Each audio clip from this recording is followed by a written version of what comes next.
है और वो संकल्प श्री भगवान परशुराम गौशाला की कार्यकारिणी के द्वारा लिया गया कि गौ माता को राष्ट्रीय माता का दर्जा दिया जाए।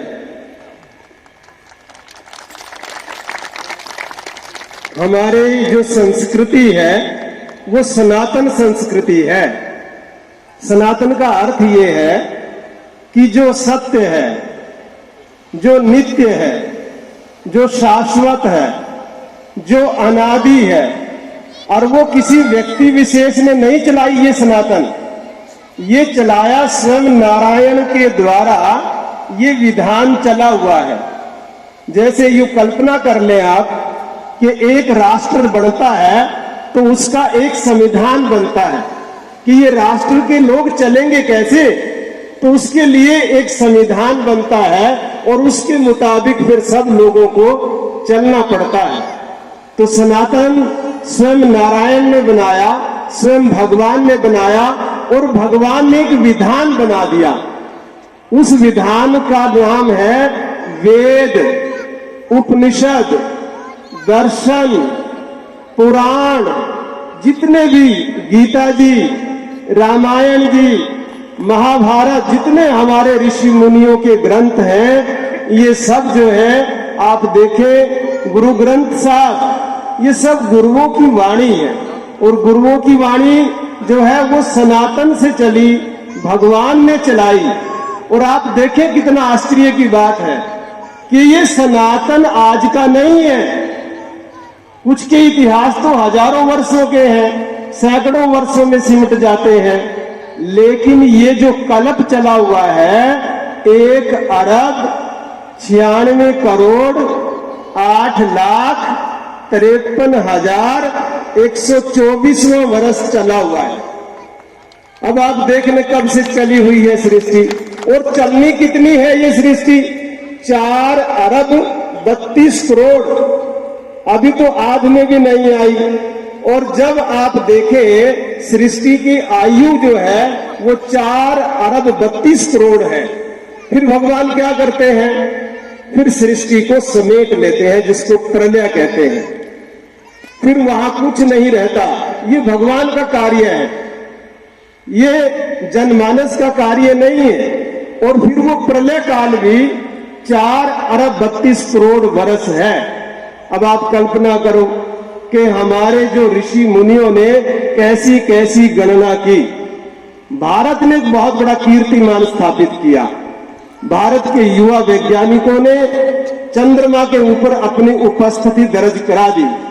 लेकिन जब इसरो के चेयरमैन का इंटरव्यू हुआ, उसने कहा कि हमारे जो वेद हैं, हमारे जो धर्म ग्रंथ हैं, हमारे जो ऋषि मुनि हैं, उन्होंने ये हमें पहली रास्ता दिखाया हुआ था। अब भारत चंद्रमा पर चला गया क्योंकि सारी गणना ऋषियों के द्वारा दी हुई थी। और अब भारत जो है सूर्य पर जाने लग रहा है। तो आप ये कल्पना करें कि ये कब का इतिहास है। कुछ लोग कहते हैं जी सनातन खत्म हो जाएगा। खत्म तो वो चीज होती है जो किसी ने बनाई है। जिसका जन्म हुआ है उसका अंत जरूर होगा, लेकिन जो जन्मा ही नहीं, जिसका बनाने वाला स्वयं नारायण है, और वो नारायण अनादि है, वो सदा से है और सदा रहेगा। तो आप कल्पना करें कि इस विधान को कौन मिटा सकता है। और ये सनातन का ऐसा विधान जिसमें हम मिट्टी की पूजा करते हैं, मिट्टी में कण कण में भगवान को मानते हैं, तो कण कण ही भगवान है। हम तो मिट्टी की पूजा करने वाले लोग हैं। किसी देश का नाम सुना हमने कभी कि माता कहते हो, लेकिन भारत को माता कहते हैं। माता किसे कहते हैं, जो निर्माण करती है। बच्चे का पहला माँ, पहला गुरु उसकी माँ है, जिसने जन्म दिया है, उसको माता कहते हैं। और दूसरा गुरु पिता है और तीसरा आचार्य है। तो इसलिए माता निर्माता भवती। तो भारत माँ को क्यों माँ कहा गया, क्योंकि इसकी मिट्टी से हमें अन्न मिलता है, हमें जल मिलता है, हमें यहां से औषधियां मिलती हैं, हमें यहाँ से साग सब्जियां मिलती हैं, हमें यहाँ से खेलने का अवसर मिलता है, रहने का अवसर मिलता है। तो अगर मिट्टी ना हो, अगर ये धरती माँ ना हो, तो आप कल्पना कर सकते हैं कि हमारा जीवन संभव है? संभव नहीं है। इसलिए हमने तो मिट्टी की पूजा की है। और सनातन है ये जो वृक्षों की पूजा करता है। भगवान गीता में कहते हैं कि वृक्षों में पीपल तो मैं स्वयं हूं। तो इसलिए पीपल को ही क्यों कहा गया? सारे पौधों में भगवान स्वयं है। पीपल को इसलिए कहा गया क्योंकि उसका सबसे बड़ा बलिदान है। जो सेवा सबसे ज्यादा करेगा उसका नाम सबसे ज्यादा होगा। और उसमें आप देखें कि भाई कैसे होता है, पीपल 24 घंटे आपका जहर पीता है।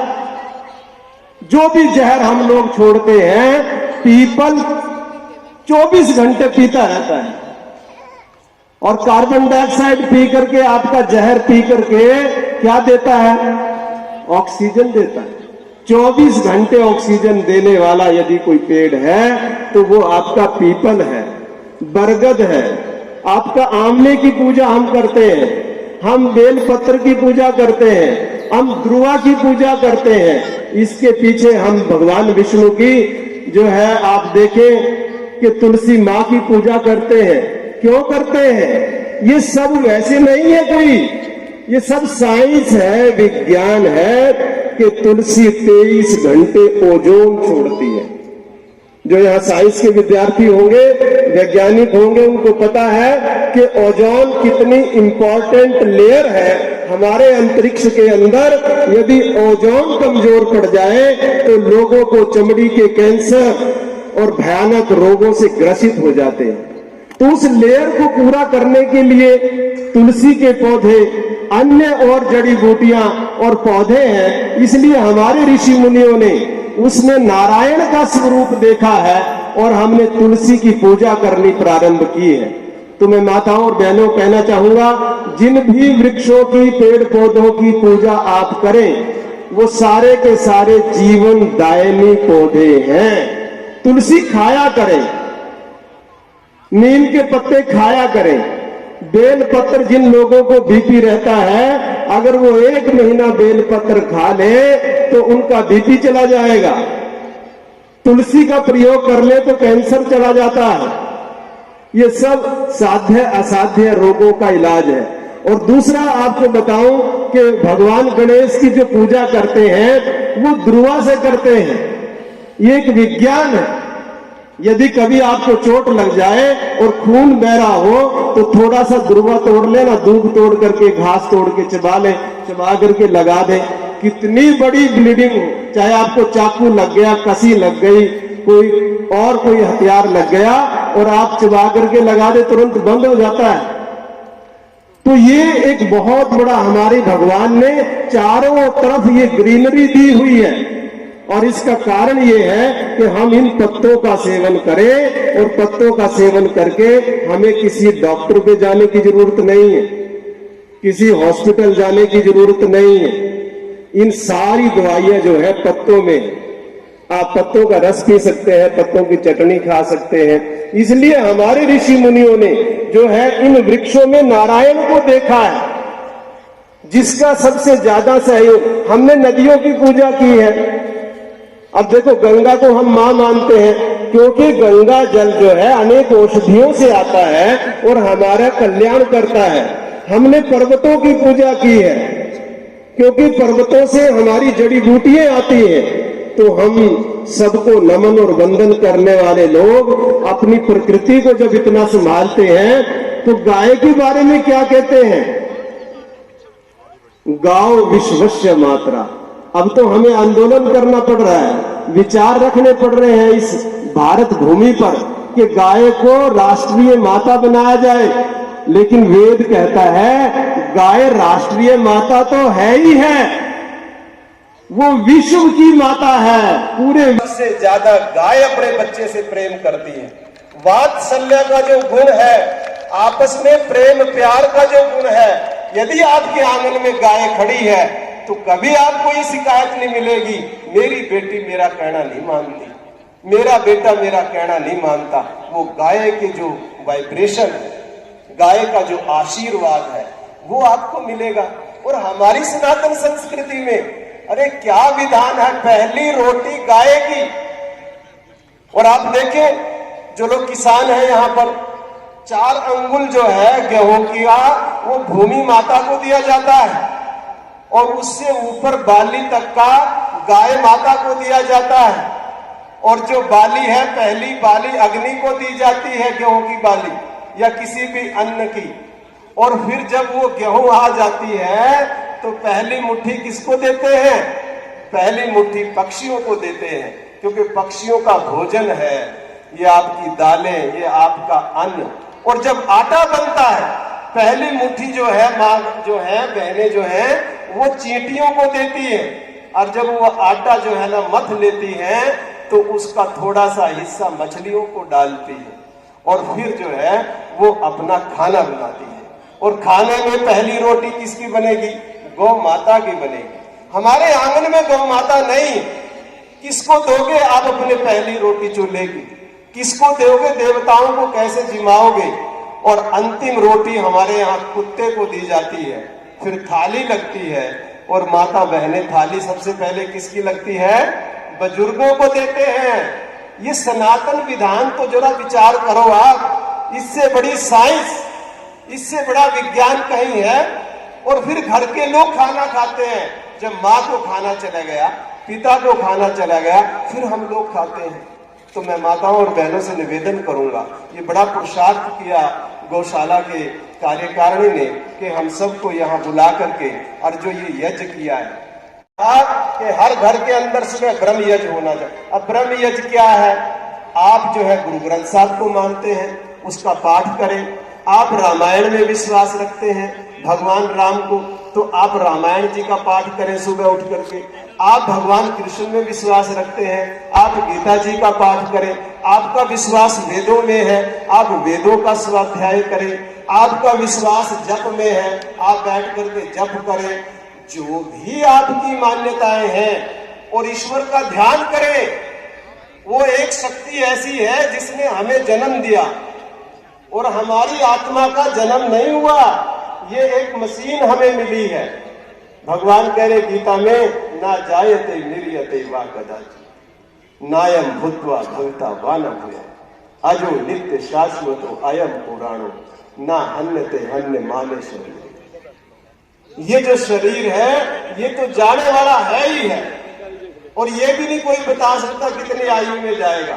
माँ के गर्भ में भी चला जाता है, खेलता हुआ बच्चा चला जाता है, एक युवा बच्चा चला जाता है। लेकिन ये कभी भी जाए ईश्वर की व्यवस्था के अनुसार, जब तक ये है तो आप ब्रह्म यज्ञ करें प्रातः काल उठ करके। और जब हम ब्रह्म यज्ञ करेंगे, परमात्मा का ध्यान करेंगे, तो उससे आप देखें आपके जीवन में एक नई ऊर्जा, एक नई स्फूर्ति, पूरा परिवार एकजुट होकर के वात्सल्य और स्नेह आनंद के साथ रहेगा। और घर के अंदर जो हम ये कहते हैं ना, हमारे घर में तो जी पितृ दोष आ गया, हमारे घर में तो वास्तु दोष आ गया, हमारे घर में तो भूत प्रेत आ गए, हमारे घर में तो विघ्न बाधाएं आ गई। एक छोटा सा परीक्षण करके तो देखो, अपने घर में सुबह उठ करके आप अपनी मान्यता के अनुसार उस परमपिता परमात्मा की ईश्वर स्तुति प्रार्थना और उपासना करके देखो, आपके घर में कोई दुनिया का दोष नहीं रह सकता जब देवताओं का वास होगा। दूसरा है काम देव यज्ञ, जो आपने अभी किया, ये है देव यज्ञ। सारे देवताओं को खुश करने के लिए भगवान कहते हैं कि यदि सारे देवताओं को, मान लो कोई नगर खेड़े को खुश करना चाहे, देवी को खुश करना चाहे, हनुमान जी को खुश करना चाहे, भगवान कृष्ण को या भगवान शिव को, ब्रह्मा को, विष्णु को, जिन भी देवी देवताओं को आप खुश करना चाहे, क्या कोई ऐसा तरीका ऋषियों ने दिया कि आपकी एक भेंट सबको खुश कर दे?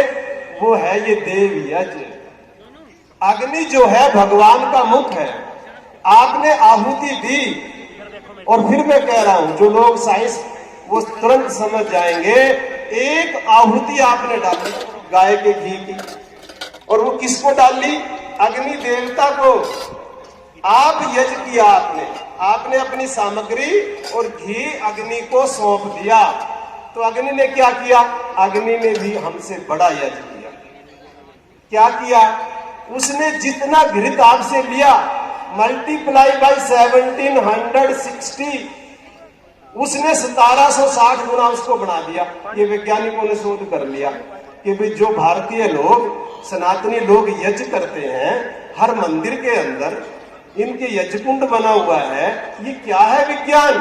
विज्ञान ये है कि जितना आपने सामग्री डाली अग्नि देवता उसको बढ़ा देता है। कितने गुना? 1760 गुना बढ़ा देता है। फिर क्या करता है? अग्नि देवता को जो आपने दिया उसको और बढ़ा करके वायु देवता को दे दिया। फिर वायु ने क्या किया? अपने पास नहीं रखा, इसलिए तो यज्ञ कहते हैं। उसने अपने पास नहीं रखा, एक यज्ञ कुंड से उठा हुआ जो पदार्थ है वायु देवता ने 8 किलोमीटर रेडियस में फैला दिया। 8 किलोमीटर चारों तरफ जहां जहां ये वायु जाता है, ये आंकड़े मेरे नहीं है, ये हमारे साइंटिस्टों ने जो खोज करी भारतीय सनातन पर, ये उनके आंकड़े हैं, वो 8 किलोमीटर में फैला देता है। फिर क्या होता है? 8 किलोमीटर के जितने भी पशु हैं, जितने भी मनुष्य हैं, जितने भी पक्षी हैं, जितने भी पौधे हैं, वो आपको ब्लेसिंग्स देना शुरू कर देते हैं कि वहां दुर्गंध युक्त वायु नहीं रहती और वहां सुगंध फैल जाती है। तो वो क्या करते हैं? फिर अपने अपने आशीर्वाद देते हैं, और उनके आशीर्वादों से आप कहते हैं जी हमने घर में यज्ञ किया था और यज्ञ करने से हमारा तो वो काम हो गया। आपके काम बनेंगे, कारण आपने अपना स्वार्थ नहीं रखा, आपने संसार के कल्याण के लिए। ये यज्ञ जब आपका कल्याण करता है तो ये सबका कल्याण करता है। तो सबके कल्याण के लिए आपने जो कर्म किया, जो भी हम करते हैं वो हमें वापस मिलता है। अच्छा एक बात बताओ, आप किसी को एक गाड़ी दे दो, आप शब्द बोल दो, तो वो आगे से 2 बोलेगा कि नहीं? क्योंकि वो वापिस आएगी। आप किसी को एक अच्छा प्रेम प्यार करो, वो वापिस आएगा कि नहीं? आपने अपने खेत में एक दाना गेहूं का बोया, वो 50-100 दाने बढ़ करके आया कि नहीं? तो जो भी क्रिया करते हैं हम, वही हमें मिलती है। हम में से बहुत लोग सुखी, बहुत लोग दुखी। इसके पीछे एक ही विज्ञान काम करता है कि कोई ऐसे जीवन में गलतियां हुई जिसकी वजह से दुख मिला, और कोई ऐसे जीवन के अंदर शुभ कर्म हुए जिसके अंदर से जो है हमें आशीर्वाद मिले और हमें सुख मिला। तो ये है हमारा। इस यज्ञ को यदि आप घर में लेकर के जाएं माताओं बहनों, एक छोटा सा कार्य है, आप श्रद्धा से करें। आप प्रतिदिन नहीं कर सकते, मैं आपको कहूंगा आप साप्ताहिक कर लें। रविवार को सबकी छुट्टी होती है, 15-20 मिनट लगाए, ज्यादा समय नहीं। आप साप्ताहिक भी नहीं कर सकते, हम तो बहुत व्यस्त हैं।